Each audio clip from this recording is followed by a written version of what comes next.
What's everybody? What's up, everybody? Welcome to another episode of Views from the Bridge, your second favorite podcast about your favorite team, the Philadelphia Union. Oh, Chuck, Evan, how you guys doing? I'm free. I'm free. The Club World Cup is over. Good. Yeah, I don't think we've had many weeks where we can say that we didn't play a team and then beat that same team in the same week. So that's exciting. And then I think all three of us went down a rabbit hole this afternoon with Remember Some Guys, courtesy of a well-intended but poorly placed Reddit post, I guess. But we'll get there. Yeah. So the Union didn't play a game. We thought they were going to play a game, and then they didn't play a game on Wednesday night. Friday. As Yep. you know, the world, I don't know, the rain came and flooded almost everywhere, and so then they didn't play. And then they came back and played on the weekend and had what I would call a resounding 2-0 victory against the New York Red Bulls. But to be fair, all the action of the game happened in the first 23 minutes. And then there was about, there's 65 minutes of nothing. That's the definition of killing a game off, and we still like to see it, even if it was boring. Now, my question off the back of that is, do you think somewhere like the Union and Red Bull front offices got together and they're like, okay, listen, for the Open Cup, right? 25 minutes full out. And then whatever happens after that, just shut it down. Then when that game got canceled, they're like, okay, shit. Let's just do that, but on the weekend. It'll be fine. Because we still have to do that against the Red Bull later in August. So it's like, it is what it is. I mean, it does help me feel relatively confident that if it's a full strength Union, that they should be moving on to the next round of the Open Cup. Yeah.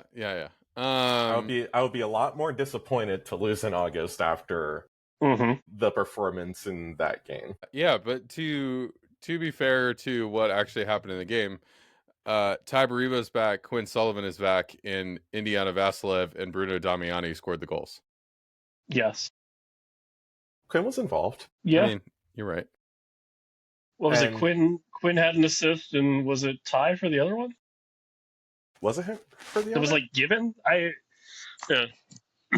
If it was off of a Union player that they gave an assist to, it would have been Macagna. Oh yeah, that's fair. But they didn't. Was Kai, the only given assist was to Sullivan. Kai had the cross that came in, hit Macagna on the foot. He didn't really know much about it. Cornell saved it off the line, and then it fell right to Vassilev, who put it in the back of the net. Noted goal scorer Indiana Vassilev. Hey, with a laser from a foot and a half out. We love to see it, especially after we did talk a bit about, like, he's not as bad as he's made out to be. I didn't want to start here. If y'all go back and listen to the people that I talked about last week, I am 4 for fucking 4. I am on fire. Vassilev got a goal. Damiani scored 1. Cavan got 2 for the second team. Nick Periano assisted the first one. I got it figured out. I'm actually booking the Philadelphia Union this year. That's what I didn't want to tell anybody, but I'm writing their whole script for the season, and I have some good news and I've got some bad news. But yeah, that's good for Indy for scoring. What a way to start this pod out, for sure. So that happened in what, 5 minutes in the game? 4.5 minutes into the game? 6, I think, something like that. Yeah, really early. Yeah, it was quick. It was quick. Yeah. No, and then actually, officially 9 minutes into the game. 9 minutes into the game. Okay. Late. Yeah, I mean, to your point about the Union being full strength, the Union looked like they were full strength against a team that's not that good. Yeah, I mean, I don't know what to make of the Red Bulls, but also not much. Well, the good thing is, like, it doesn't matter. Like, just beat them. If the Union are who they claim to be in a top 4 team of the East, Mm-hmm. this isn't a team that you should struggle with at home. And they didn't. And that was great. And especially like once we were just like, these lineups with Ali Bedoya at right back, Lukic at center back, like, okay, it was great to see the end of that and players playing where they were supposed to be playing, and that the team just performed appropriately against the team that they should beat. I would have been worried like playing them twice in a week, and that's why Yeah. even my prediction was initially like win the Open Cup game and draw, but then without playing the Open Cup game and getting additional rest that the Union didn't plan on, the expectation was to win during the weekend, and they did. They did do that. They did do that. Very good finish by Damiani for the second one. And not that I mind that he's a $1 million a goal scorer right now, but I'd love to see that sort of number dip with him scoring more goals. And it's weird because it I feel like he'll have games where he'll do a lot of really good dirty work and he'll be a workhorse and he gets into spaces and things and just can't finish. And then sort of at the end of that, when everyone goes, okay, we need you to do something, he'll score, and then it sort of just recycles. So I don't know if this maybe a little bit of a break or whatever and different lineups helps him sort of find an actual like rhythm with scoring. But if he picks that up for the back half of the season, that's huge for us. Yeah, I'll take anything I can get, And especially I mean, when it means no Chris Donovan. Sal Olivas should have scored. I think if that wasn't Olivas' first MLS appearance, I think maybe second. Actually, I believe it was his debut. Now that because since we had another discussion on the fact that he is only the third Mexican player to ever appear for the Philadelphia Union. And someone, please correct me if I'm wrong, because I would love to be wrong. I would adore being wrong on that front, because that feels like such a miss of a whole territory / group of people that live in this country who notoriously play very good soccer.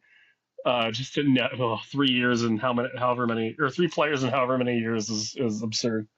Given we share a border with that country. Yeah, I think he should have scored. And if that wasn't his first or second appearance in MLS, and if it's not Coronel, he probably puts that away. And then he immediately becomes number 3 on the depth chart behind, well, I guess 4.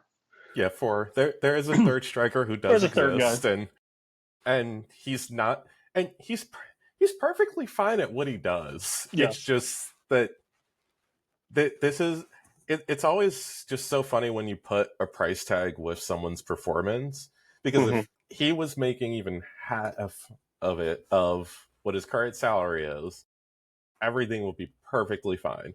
And luckily on this team, it doesn't matter what he's making because their payroll is so low. That was Olivas' second appearance on the season. He did play almost half an hour against Columbus, which we all wanted to forget about that game anyway. So I'm glad I did.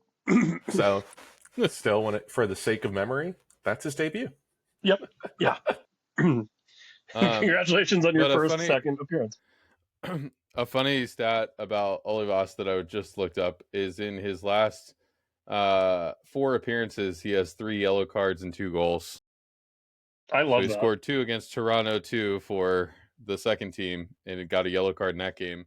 He got a yellow card against Orlando City B for the second team, and he got a yellow card against Columbus. So 3 yellow cards, 2 goals in 4 appearances for the Union teams. Love to see it. Have we ever had a forward that's been that angry all the time? And none of them were more than half an hour. So against Toronto, he played 23 minutes, scored 2 goals, and got a yellow card. Oh, I love that. Yeah, I can't think of a forward that's been that angry. There's been angry players. I know there's been forwards that have been angry, not good, because they're bad. Aaron Wheeler's girlfriend. But ex-girlfriend? Wife? Who knows? If you're Aaron Wheeler's girlfriend and you heard this, let me know.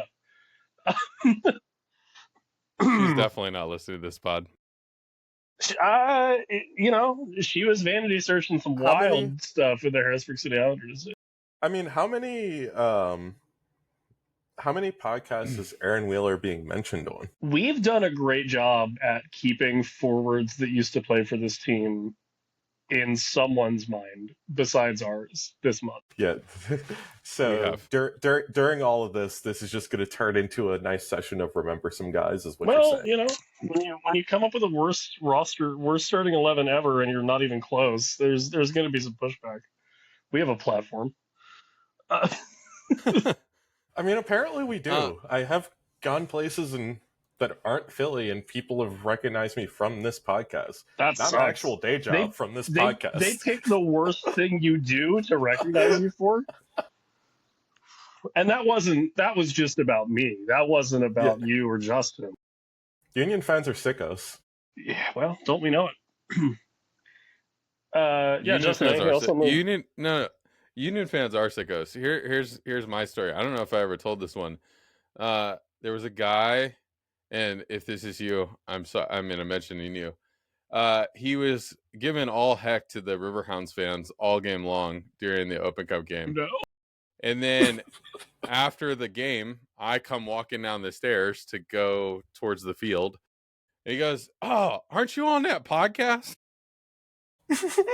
Referring Were to you like, podcast. well, wait, hold on, which one? Yeah, the Riverhounds one or the Union one? No, he knew us. He knew me from the Union one. I was like, insane. yeah, I lived in Pittsburgh for a bunch of years, so I was hanging out with some friends, or whatever. But, yeah. That's so funny. He was giving all heck to the Riverhounds fans for the entire 90 minutes. And then he's like, wait, no, Justin. Yeah, exactly. I didn't mean you. Exactly. I didn't mean you, just the other ones. Right. Yeah. No, I don't think there was anything else about this game. It was a lot of for like 70 minutes after the goals, it was like a lot of high and wide shots that I don't think either keeper had to do much on, other than Cornell decided he's got to save Olivas's first goal, late in the game. But you never want it to be you, Should have taken one for the team. He should have. He should have. Talking about former Union goalkeepers keeping the Union from glory. The worst goalkeeper in Union history, Carlos Cornell. That's a great transition to our other topic for the night, is the worst Union lineup in Union history. And you're picking Carlos Cornell in goal? No, not at all. Do you need me to give 11 people? I don't have this on the top. No. I think first we need to give the 11 that were correct. Given. Does anyone have that pulled up so I don't have to? I do. I do. So I will pull it up and please give you this lineup. Let's go back to front. And the lineup back to front. All right. So your starting goalkeeper, the one that played in some big tournament in South Africa, Rayson Boley. At left back, Matthew Real.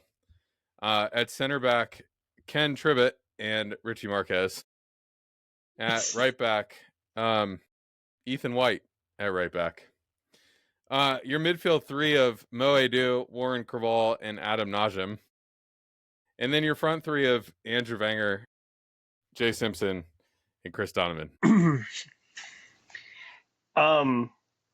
I think it's very fair to point out that there is apparently no minimum appearances for the first team involved in this list, which is fine, honestly. My first problem is, if there is no minimum appearances for the first team, Brian Silvestri was incredibly bad. So goalkeeper, I don't think there's any argument because Rayson Boley was a designated player. Correct. We could not say his name for years. You still maybe can't walk into the stadium and say his name. No, it's cursed.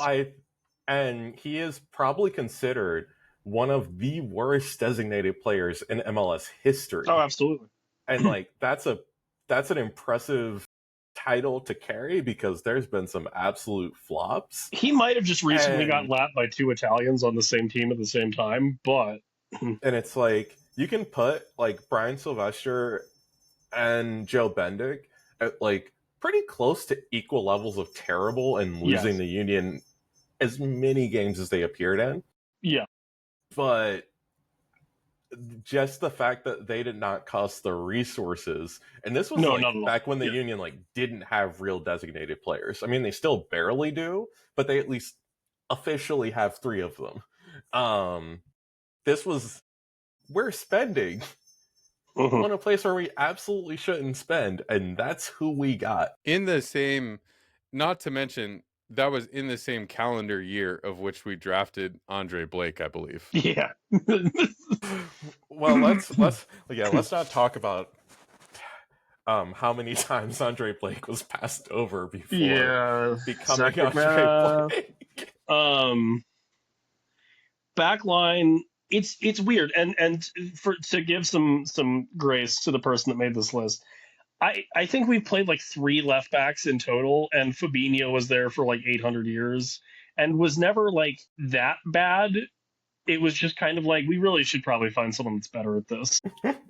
And they like never really did. And then Ethan White is like, I don't know. I don't think there's any like center backs in my head where I'm like, ooh, not great. What are you talking about? I mean, Marquez really bad. This podcast, we had an award for my the God, worst performance in a week, named after a center back. Thank you. His name is Anderson Conceição. It is. Yep. Thank goodness we've gotten to a point in Union history that we no longer need to have that award. But he's there. It's easily him and Josh Yarrow for me. And I feel really bad to need to mention Josh Yarrow because such a great guy, awful soccer player who almost got as many red cards as he got appearances, and I do not and like when you want to talk about like things that St. Louis has gotten wrong over the years. Center backs. Josh Yarrow actually being an integral part of their roster is a major one of them. Like, when he was with San Antonio, it's like, okay, you're in USL, at least doing okay, took the step down a level. But then a team really decided, no, we think you're MLS ready. They brought him in as a stopgap for next pro, and then like as like a sign and stash. They were like, we want him on our MLS team. Come play for MLS Next Pro. And he's still, longevity-wise, and again, to Chuck's point, like a salt of the earth, like the best of us human being, is the longest tenured, I'm actively sabotaging a franchise that I play for, member of this team. And it blows my mind. And like St. Louis is finally kind of trying to move on from him, which is maybe even worse than him still getting as many minutes as he gets. Yeah, like what can you even get for him? It's like, well, I think he's on a contract year. So like, I don't know. And Justin, do you have any thoughts on the defense? He's been in MLS long enough to be eligible for free agency. I mean, as you guys were talking, I feel like most of what you said about Yarrow could also be given straight to Ken Trebet too. Like, I feel like he was almost exactly the same. Like, good USL player, not good enough for MLS. Because he was like big for Nashville their first year or two, right? That was the thing. This is true, but sure. He went to Drexel. So that counts for him? No, I'm just saying. He went to Drexel, so we keep him off the worst starting 11. John McCarthy went to LaSalle. He's in the clear. I mean, literally. Like, and McCarthy is just so conflicting for me. He's good. He's not. He's not. No, I'm not saying he should be anywhere near this conversation that we're having now. I'm just saying, as someone who also went to LaSalle, everything about John McCarthy is so conflicting to me. Like, I worked for like LaSalle tech support. And so that meant that I would spend my Sundays sitting in the computer lab where there's a giant picture of John McCarthy on the wall. Mad. And then had to see him just ruin the Union's hopes. Did you go back and take his poster off the wall in the computer lab after that game? No, I haven't been back in that computer lab since I stopped working in that computer lab, honestly. There was no cell service in there. Well, that's a deal breaker then. I mean, it's great for when you need to focus on your homework. Sure. That's it. Okay, going back to the whole like no limit on first team appearances as far as like minimum. Does Taylor Washington count at one of the fullback spots then? Because like I think he got on for the Crystal Palace friendly. Also, like, how do all of these guys end up on another MLS team? Yeah, because, again, Nashville. Nashville. Yeah, Nashville. Yeah, their first years were wild. I mean, no, Taylor doesn't. Okay. No, I mean another one of those where it's like, God, he's a wonderful human being. Okay, yeah. Midfield, Justin, it was Adu, Craval, and who else is in there? Najim. Adam Najim. Yeah. Maurice Adu was wild for me for a host of reasons. Warren Craval is like trending in the right direction, but he had a stretch in like 20. He was like Warren Craval's on, the game's over guy for us for like a hot year and some change. And then Adam, like, I guess, I don't know. We've had pretty good like attacking midfielders in our history. I feel like Zach Pfeffer did more damage there. There's other guys where I'm like, you played more and were equally as not good. So there's so many guys that I could put on this list. Maybe in chunks too. Maybe not like their full-time gig with the Union, but like their, certain times in their career. Like Medunjan's last year in Philly. Like, no, we're not doing that. The first three or four or whatever were great. No, but like you can't make the worst XI for just 1 year. Yeah, like, I get it. That's what I'm saying. Like he probably, for the totality of his career as of right now, he's on the bench for the 15, best 11. Top, like probably at least top 15, top 10 midfielder in Union history. Agreed. Agreed. I'm not saying to put in there. Freddie Adu on the roster. Oh, why didn't he go there? Oh, that's a great pick. I would like to give a shout to Roland Alberg for worst midfielder. He at least scored some goals. You're right. Like, you know what? You're right. He came to mind, but then I remembered he put a ball in the net. He did once? Score. Yeah. Like, he has 16 goals for the Union, Roland Alberg. That's actually incredible. Good for him. Never mind. Roland, you're off the list.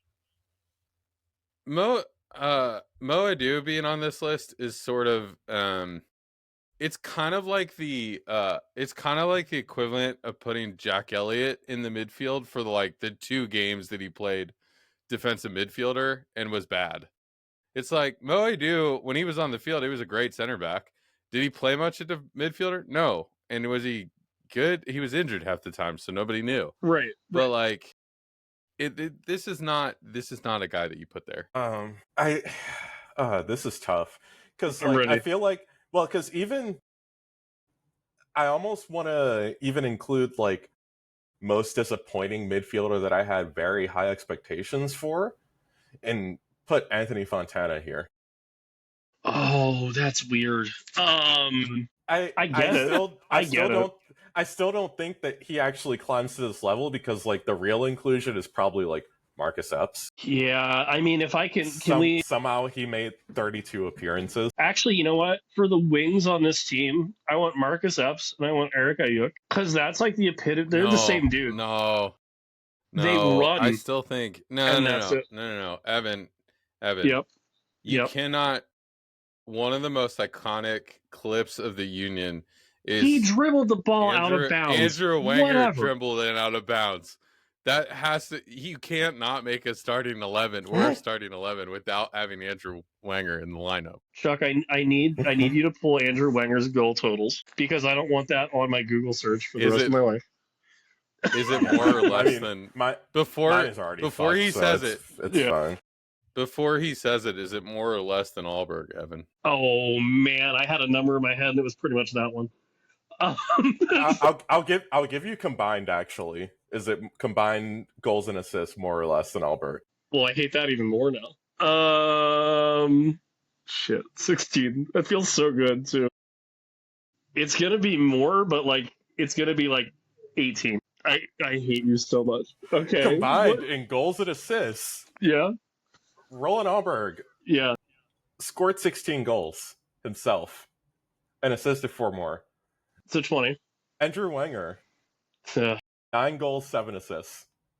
Ever. Oh man, that's ouch. Okay. So 16 goal involvements. There you go, Evan. Yeah. You had it right. But just Roland Allberg's goals were equal to all of Andrew Wenger's contributions. He did make me angry to watch him on the field. I mean, a lot of Union players have made me angry. Well, yeah, but I mean, that's a guy where in my head it's me, it's like 2017, I'm at PPL, like beside myself at Andrew Wenger. That's like a core memory in my brain, which is fine. And then who's in the middle and why should it be?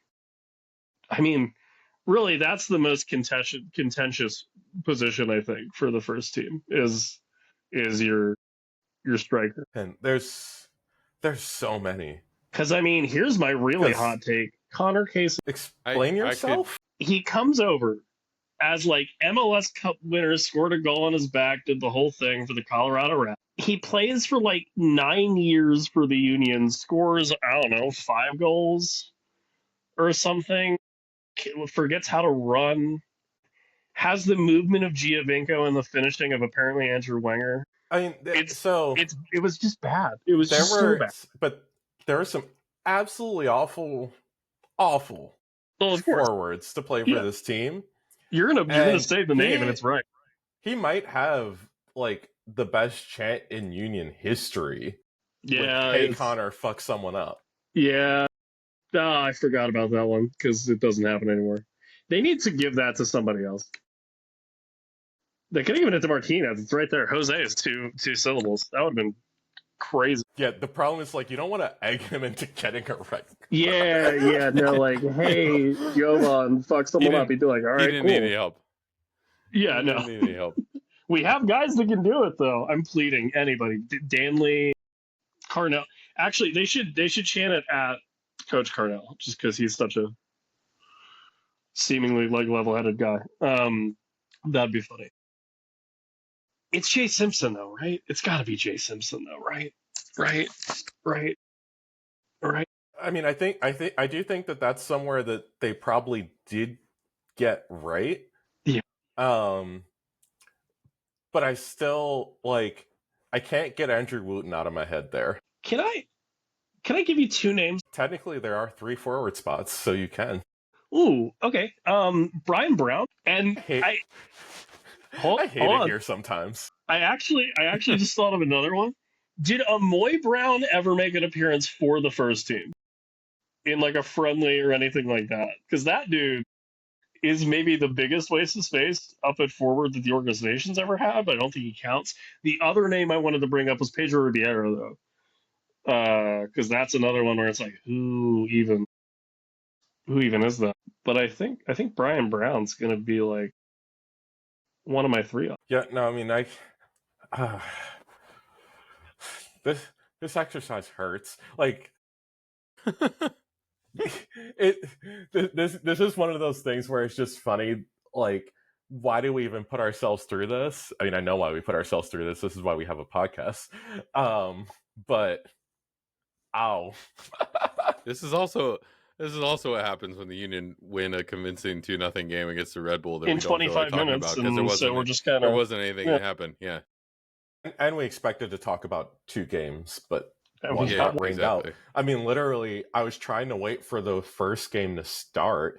Ended up like falling asleep on my couch and woke up to, oh, there's puddles on the field because we just kept the broadcast going despite the game not happening. Justin, do you have any deep pools in your bag for Union guys that you're like, I never? Not.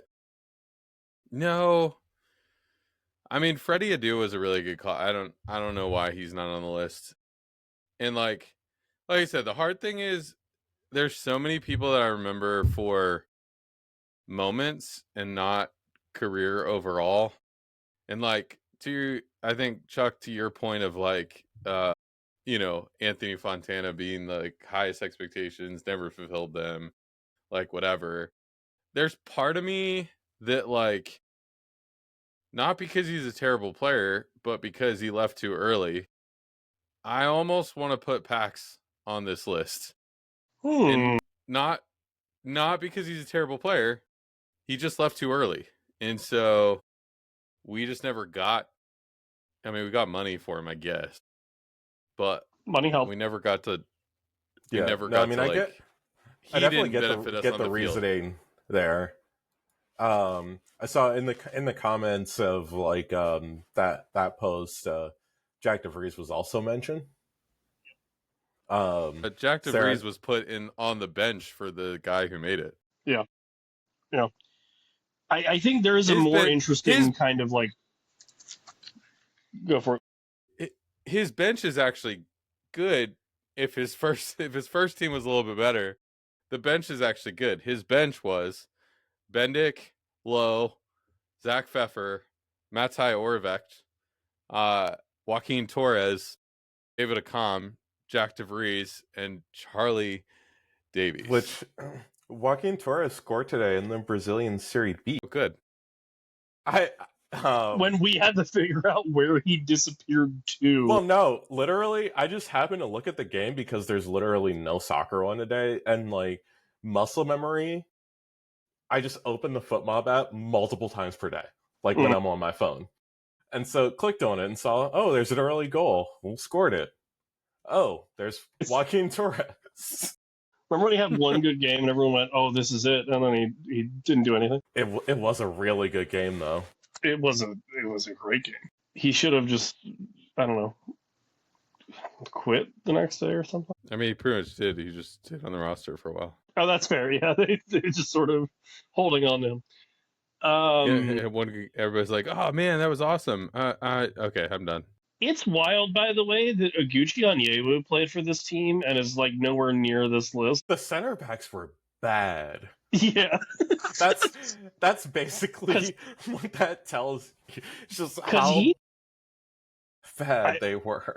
I don't know. We probably all remember he started out as like a trialist or some shit for us, and then like played minutes whatever year that was. Insane. Yeah, there are so many. Yeah, terrible.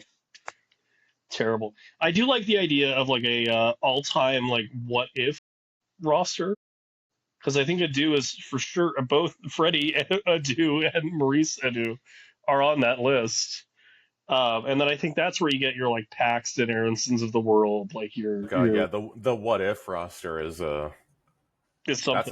That's a hefty one. I don't even want to try and wade into. No, that's so many people. It might actually explode my brain. One of the things that one of the interesting parts of that post was he also did worst jersey, which was the 2019-2020 away kit, which I know as much as we make fun of white t-shirt jerseys, can you make a bad one of those?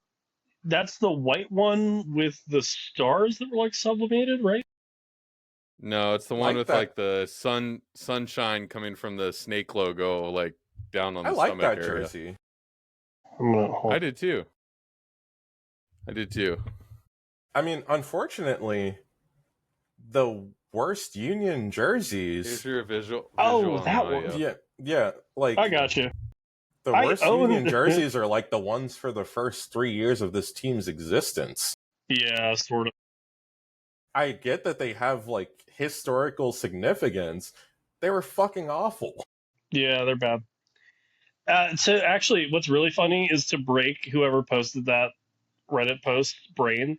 I have that jersey with Matt Real's name on the. Oh, there you go. That is kind of unfortunate to have as a jersey, but like there is just the entire scenario of Union kit lore where that is a cool jersey to still wear. Like, we're not going to include, like, what is that? Exactly. Yeah, like, they're awful. We're not going to include that one on the list. It's funny to go from like, I think our best kit we've ever had is like maybe a top 5 MLS kit that's ever existed. I'm not even going to say which one because everyone knows what I'm talking about. Our worst kits, depending on what you don't like about kit fashion, we've got the whole gambit for you to choose from. If you don't like a lot of weird patterns, we got you covered. If you like weird patterns but don't like white t-shirts, got you covered. Random like collar breaks with the shoulders for the one away kit. Done. Great. Colorways that don't actually make any sense compared to what you wear. Perfect. But yeah. Then of course you have the Bethlehem Steel kit. And it's like, well, then nothing's ever topping that. Do we get a third this year, by the way? Is that a thing? Is that coming out? Is that happening?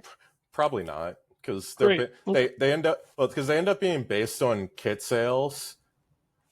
And, oh sure, yeah, okay. You know that.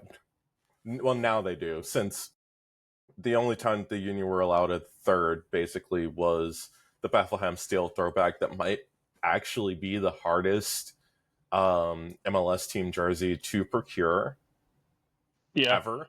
Like, I've been still looking for one in my size for years, and I'm just hoping that one day it pops up on eBay, because that might be the only good jersey that the Union came out with before 2017. Yep, for sure.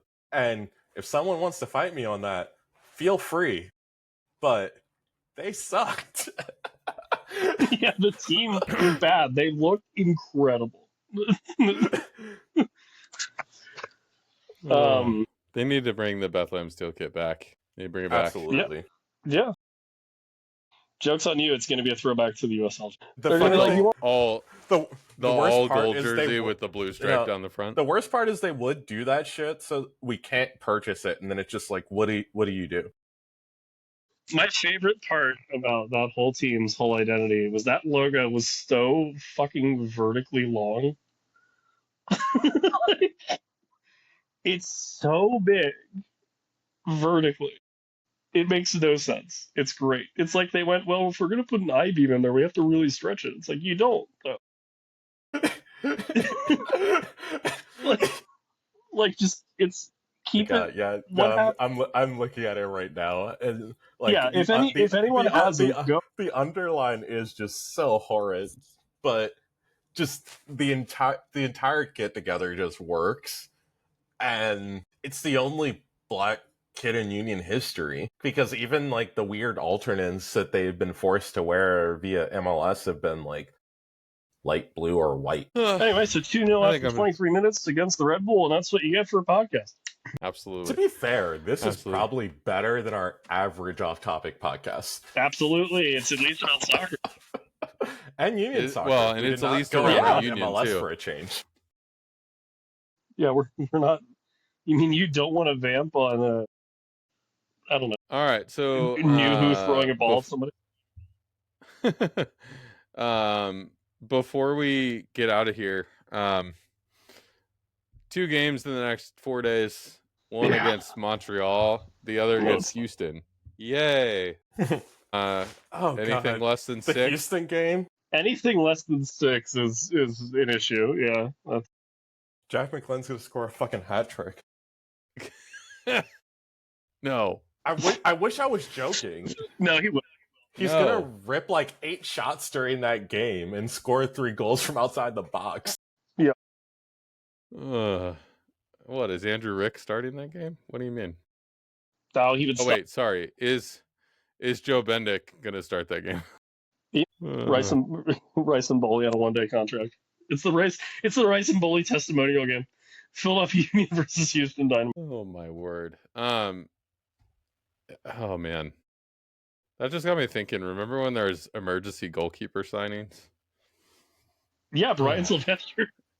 And Who we signed with the Carolina several of them. Railhawks for like $5 and a hot dog, and he was trash. And yeah, because that year, didn't he play like 15 games? Yes.